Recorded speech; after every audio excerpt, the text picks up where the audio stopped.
ата эжекелерибизге чоң ыраазычылыгымды билдирем. Бактылуулук каалайм, жашоодо эч качан кыйынчылык көрбөй, баардыгы бактылык менен өтсүн. 11-классты бүтүп жатып, ушу баардык классташтарыма, агайларга рахмат.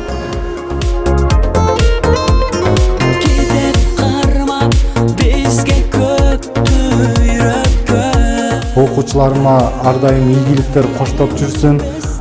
Бардыгына ден соолук каалайм, окууларына ийгиликтер боло берсин.